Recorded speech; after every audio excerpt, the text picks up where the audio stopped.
While a gesture drawing is an expression of the movement or energy of the body and the pose, a schematic drawing plots or diagrams the configuration of the pose and the body's underlying geometric structure. In the drawing here, you can see that there's gestural elements to it, but there's also lines that are used to plot and find proportion, as well as describe the interior structures, skeletal and muscular structures of the body.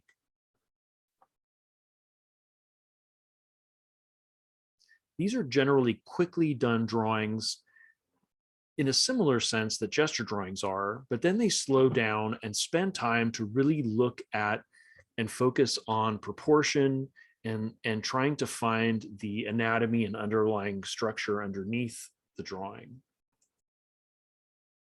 These type of drawings often have the appearance of scaffolding or have an architectural or blueprint nature to them because they're tools in which you can see the artist at work finding and positioning the figure on the page.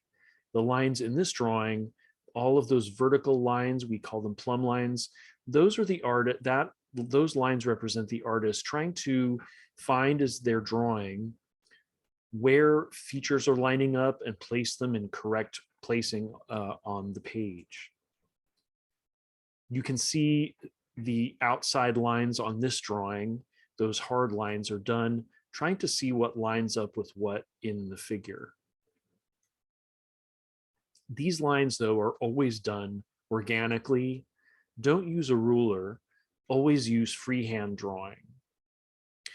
The image on the right here shows particularly the underlying structure where you can find the artist trying to describe the way the rib cage and the hip bones fall under the skin.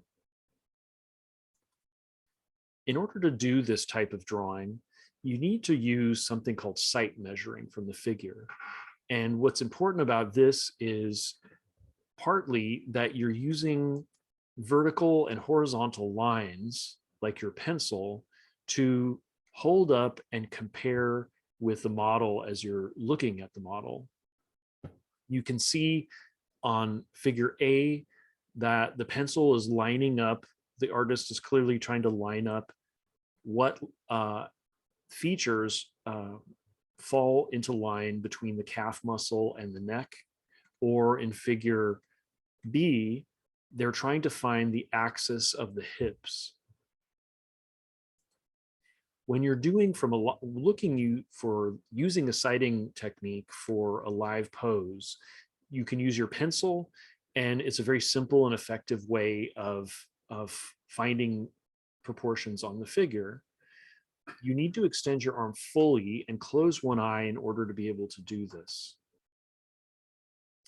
It's important to be aware of your posture as you're looking at the figure, having your arm extended completely and locked, and have the pencil that you're using be straight up and down as vertical, depending on no matter where the model is.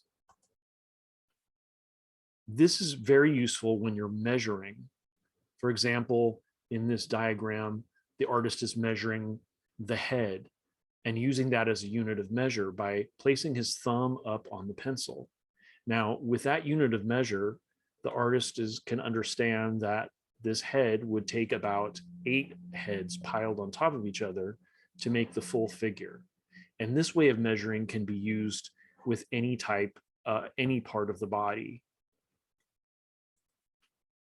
Here's an example of the proper way to hold the pencil while you're using the sighting technique. Just be sure that when you're working from a live model to keep one eye closed, which flattens out what you're looking at, and the arm extended. Vertical plumb lines like this here are excellent ways of finding out if your drawing is correct, if certain portions of it line up with others.